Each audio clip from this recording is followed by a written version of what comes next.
Okay, Discipuli, this is your different degrees of adjective video. And I subtitled this a bunch of stuff you already know with fancy new names. We've talked about most of this stuff actually, both in English and in Latin. So we're just going to formalize it, give it some new names, and organize everything for you. Okay, so here we have 3 giraffes. This one is tall. It's a giraffe. They're all tall. But the one next to it is taller. And then the one next to that is the tallest. Okay, you automatically filled those in as I went. Tall, taller, tallest.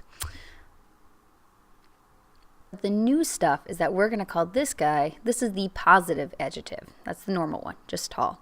But then when we say it's taller, kind of the next degree up is the comparative. And then the one after that is the superlative. It's the highest. So tall is the positive, taller is the comparative, and tallest is the superlative. Sometimes we have things like good. Thin mints are good.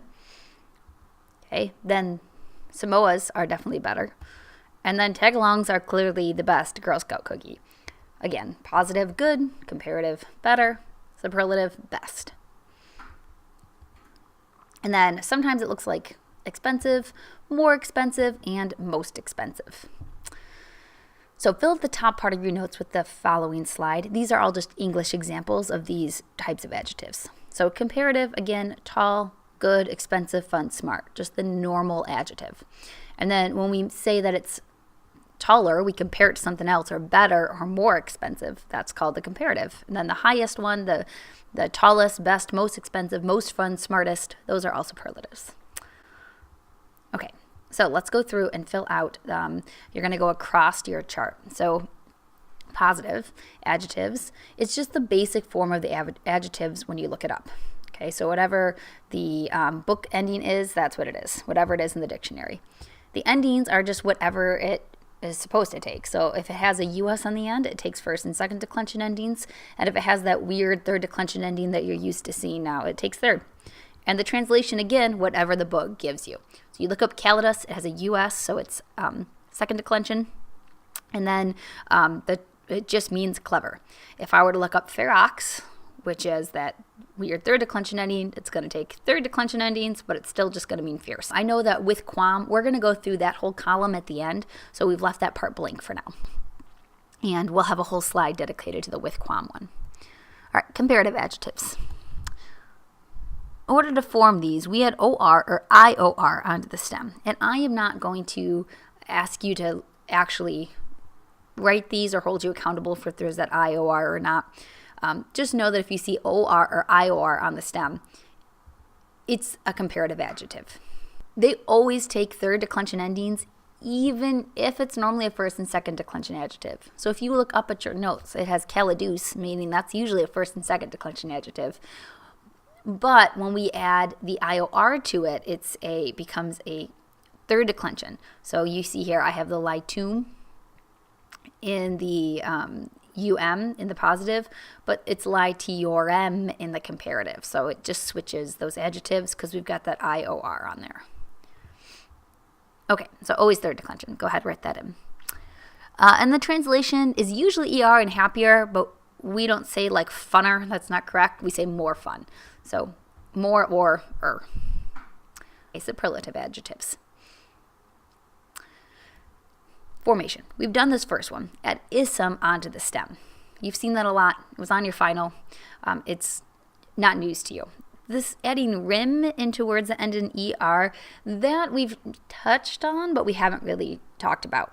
Now, all you need to know is that if the nominative ends in ER, you add rim, and then first and second declension adjectives.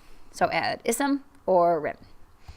All right, endings. They always take first and second declension endings, even if it's normally a third declension adjective. So calidisimus is already first and second, and it just keeps taking first and second. But words like ferochem right here, that's normally third. It's got the EM. But when we turn it into a superlative adjective and we put the ism there, that ism always takes the first and second declension adjectives or endings in the superlative. So it's always first and second.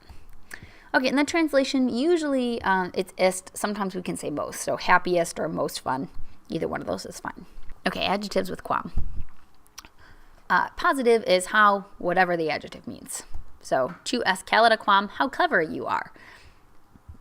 It just kind of emphasizes that adjective.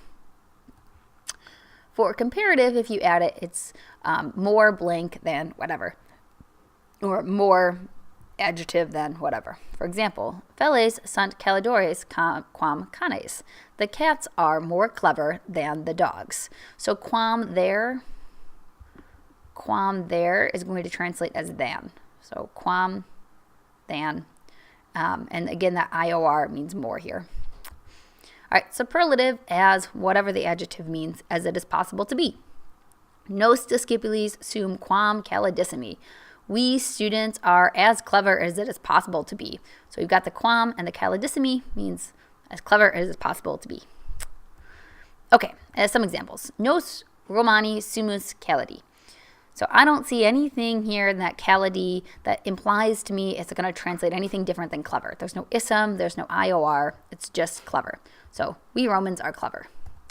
Next, we have nos Romani sumus calidores quam vos Graeci. And now I see the IOR and I see the quam, so it's going to be we Romans are more clever than you Greeks. More clever for the IOR, and then than for the quam. Nos Romani sumus calidissimi quam, which means we Romans are as clever as it is possible to be. So you see we have the ism in here, which makes it a superlative, and then a superlative with quam means as it is possible to be. So we Romans are as clever as it is possible to be. Pompiani sunt stulti, sed nucerni sunt stultiores quam Pompiani. I see this stulti, which is just stupid, but then we see that IOR and quam, so it's going to be the Pompeians are stupid, stulti, stupid, but the Nucerians are stupider than the Pompeians. And me discimpuli sunt calidissimi, my students are the cleverest. Okay, now it's time for you to take the quiz. Valete discipuli, thanks for watching.